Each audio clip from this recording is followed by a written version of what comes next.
പശ്ചിമ ബംഗാളിലേക്ക് കൊൽക്കത്തയിലേക്ക് പോകാം. ജിഷ്ണുവും ഉണ്ണി കെ വാര്യരുമാണ് ജനൻ ടിവിയുടെ പ്രതിനിധികളായി കൊൽക്കത്തയിലുള്ളത്. പ്രധാനമന്ത്രി നരേന്ദ്രമോദി ഇന്ന് അവിടെ നാരി ശക്തി വന്ദൻ പരിപാടിയിൽ പങ്കെടുക്കുന്നതിലേറെ ശ്രദ്ധേയം. ആദ്യം സൂചിപ്പിച്ച പോലെ സന്ദേശ് ഖാലിയിൽ തൃണമൂൽ അതിക്രമത്തിന് ഇരയായ സ്ത്രീകൾക്ക് പ്രധാനമന്ത്രി നേരിട്ട് കണ്ട് അവരുടെ പരാതികൾ, അവരുടെ ബുദ്ധിമുട്ടുകൾ, പ്രശ്നങ്ങളൊക്കെ പറയാനുള്ള അവസരം ഒരുക്കിയിട്ടുണ്ട്. ജിഷ്ണു, എപ്പോഴാണ് പ്രധാനമന്ത്രിയുടെ സന്ദർശനം? ഒപ്പം സന്ദേശ് ഖാലിയിലെ അവസ്ഥ ഇപ്പോൾ എങ്ങനെയാണ്?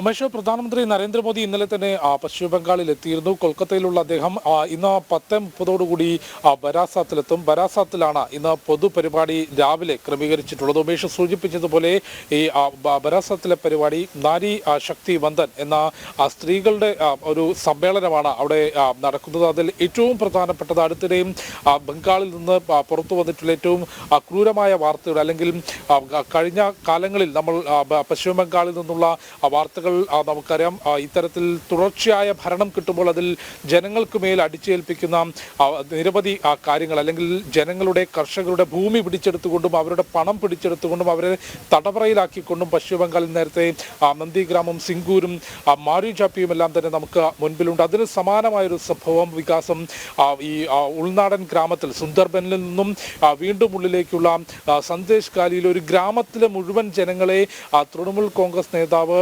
ഷാജഹാൻ ഷെയ്ഖ് അടിമകളായി വെക്കുകയും അവിടുത്തെ സ്ത്രീകളെ ലൈംഗികമായി ഉപദ്രവിക്കുകയും അവരുടെ കൂട്ടബലാത്സംഗം പോലും സ്ത്രീകൾക്ക് നേരെ ഈ തൃണമൂൽ കോൺഗ്രസ് പ്രവർത്തകരുടെ ഭാഗത്തു നിന്നുണ്ടായി എന്നുള്ള വലിയ ഞെട്ടിപ്പിക്കുന്ന വാർത്തകൾ, അവിടുത്തെ സ്ത്രീകളുടെ പ്രതിഷേധങ്ങൾ എല്ലാം തന്നെ കഴിഞ്ഞ ദിവസങ്ങളിൽ നമ്മൾ റിപ്പോർട്ട് ചെയ്തിരുന്നു. ഇപ്പോൾ ആ സ്ത്രീകൾ ഇന്ന് പ്രധാനമന്ത്രി നരേന്ദ്രമോദിയുമായി നേരിട്ട് അവരുടെ പരാതി ബോധിപ്പിക്കും എന്നുള്ളതാണ് മനസ്സിലാക്കുന്നത്. 10:30 ബരാസാത്തിലെ പൊതുപരിപാടി, അതായത് നാരി ശക്തി വന്ദൻ പരിപാടി ആരംഭിക്കുന്നത്. പ്രധാനമന്ത്രി അവിടെ ജനങ്ങളുമായി നേരിട്ട് സംവദിക്കും. വലിയ രീതിയിൽ പശ്ചിമ ബംഗാളിലെ രാഷ്ട്രീയ സാഹചര്യത്തെ, പൊതുജനങ്ങളുടെ പോലും അല്ലെങ്കിൽ രാജ്യത്തിന്റെ മുഴുവൻ രാഷ്ട്രീയ സാഹചര്യത്തെ പിടിച്ചുലയ്ക്കുന്ന തരത്തിലായിരുന്നു സന്ദേശ് ഖാലിയിലെ ഓരോ റിപ്പോർട്ടുകളും പുറത്തു വന്നിട്ടുള്ളത്. ഏറ്റവും ഒടുവിൽ കൊൽക്കത്ത ഹൈക്കോടതി ഈ കേസിന്റെ അന്വേഷണം കേന്ദ്ര ഏജൻസിക്ക് വിട്ടുകൊണ്ട്, CBIക്ക് വിട്ടുകൊണ്ട് ഉത്തരവിടുകയും ഇപ്പോൾ അറസ്റ്റിലായിട്ടുള്ള ഷാജഹാൻ ഷെയ്ഖിനെ കേന്ദ്ര ഏജൻസികളുടെ കസ്റ്റഡിയിലേക്ക് വിടണം എന്ന് നിർദ്ദേശിക്കുകയും ചെയ്തിട്ടുണ്ട്. അവിടെ കൃത്യമായൊരു അന്വേഷണം നടക്കുന്നു എന്നുള്ളത് തന്നെയാണ് മനസ്സിലാക്കുന്നത്. കഴിഞ്ഞ ദിവസം സന്ദേശ് ഖാലി സന്ദർശിച്ച വസ്തുതാ അന്വേഷണ കമ്മീഷന്റെ റിപ്പോർട്ട്, റിട്ടയർഡ് ജസ്റ്റിസിന്റെ അധ്യക്ഷതയിലുള്ള കമ്മീഷന്റെ റിപ്പോർട്ട് പോലും പരിശോധിക്കുമ്പോൾ അവിടെ സ്ത്രീകളെ കാലങ്ങളായി തടവിൽ വെക്കുകയും അവരെ ലൈംഗികമായി ഉപദ്രവിക്കുകയും ചെയ്യുന്നു. കൂടാതെ ഇവരെ പോലീസ് സ്റ്റേഷനിലേക്കും ഒപ്പം പാർട്ടി ഓഫീസുകളിലേക്കും വിളിച്ചു വരുത്തിക്കൊണ്ട് അവരുടെ ഭൂമി എഴുതി വാങ്ങുന്നു. കച്ചവടം നടത്തുന്നവരാണെങ്കിൽ അവർക്ക് ഹഫ്ത നൽകേണ്ട അവസ്ഥയുണ്ടാകുന്നു. ഒരു ഗ്രാമത്തെ മുഴുവൻ എങ്ങനെയാണ് ഒരു തൃണമൂൽ കോൺഗ്രസ് നേതാവ് ഒരു അടിമകളാക്കി കൊണ്ടുപോയത് എന്നുള്ളതിന്റെ ഒരു വലിയ ഉദാഹരണമാണ് സന്ദേശ് ഖാലി. അടുത്ത ദിവസം നമ്മൾ സന്ദേശ് ഖാലിയിൽ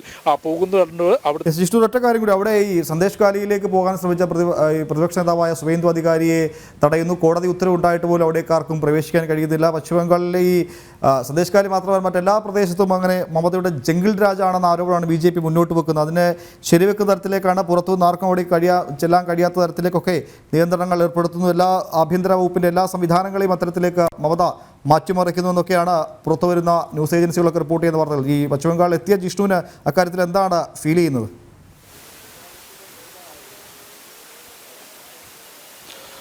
ഉമേഷ്, തീർച്ചയായും അതൊരു ജംഗിൾ രാജ് എന്ന് തന്നെ നമുക്ക് വ്യക്തമായി സൂചിപ്പിക്കാൻ സാധിക്കും. കാരണം ഇത്തരത്തിലൊരു വിഷയം ഉണ്ടാക്കുമ്പോൾ അങ്ങോട്ടേക്ക് എത്തുന്ന മനുഷ്യാവകാശ പ്രവർത്തകർ, മറ്റ് രാഷ്ട്രീയ പാർട്ടി പ്രവർത്തകർ, കേന്ദ്ര ഏജൻസികൾ, എന്തിന് കോടതി നിയോഗിച്ചിട്ടുള്ള വസ്തുതാ അന്വേഷണ കമ്മിറ്റിക്ക് പോലും സന്ദേശ് ഖാലിയിലേക്ക് പോകാൻ നിരവധി തടസ്സങ്ങൾ നേരിട്ടിട്ടു. കാര്യം ഒന്ന്, തൃണമൂൽ കോൺഗ്രസ് പ്രവർത്തകർ, അതിനപ്പുറത്തേക്ക് ഉമേഷ് സൂചിപ്പിച്ചതുപോലെ ആഭ്യന്തരത്തിന്റെ അല്ലെങ്കിൽ ആഭ്യന്തര വകുപ്പിന്റെ, പോലീസിന്റെ എല്ലാ സന്നാഹങ്ങളും ഉപയോഗിച്ചുകൊണ്ട് അങ്ങോട്ടേക്ക് എത്തുന്ന ആളുകളെ ഈ സുന്ദർബൻ മേഖലയിലേക്ക് എത്തുന്നതിന് മുൻപേ തടയുകയും അവിടെ നിരോധനാജ്ഞ പ്രഖ്യാപിച്ചിട്ടുണ്ട് എന്ന കാരണം പറഞ്ഞുകൊണ്ട് അങ്ങോട്ടേക്ക് ആളുകളെ കടത്തിവിടാതിരിക്കുകയുമാണ് ഇപ്പോൾ പോലീസും ഒപ്പം തൃണമൂൽ കോൺഗ്രസും ചെയ്യുന്നത്. ഞാനിപ്പോഴുള്ളത് സന്ദേശ് ഖാലിക്ക് ഏകദേശം 30 കിലോമീറ്ററിലധികം അകലെയാണ്. ഇവിടെ നിന്ന് റോഡ് മാർഗം സഞ്ചരിച്ച ശേഷം പിന്നീട് ബോട്ടിൽ സഞ്ചരിച്ച് വേണം ഈ സന്ദേശ് ഖാലി എന്ന മേഖലയിലേക്ക് എത്താൻ. അടുത്ത ദിവസം നമുക്ക് അവിടെ പോകാനാകും എന്നുള്ളത് തന്നെയാണ് പ്രതീക്ഷിക്കുന്നത്. അങ്ങനെ അവിടേക്ക് എത്താൻ സാധിക്കുകയാണെങ്കിൽ എന്താണ് ആ മണ്ണിൽ നടന്നിട്ടുള്ളത്, സന്ദേശ് ഖാലിയിൽ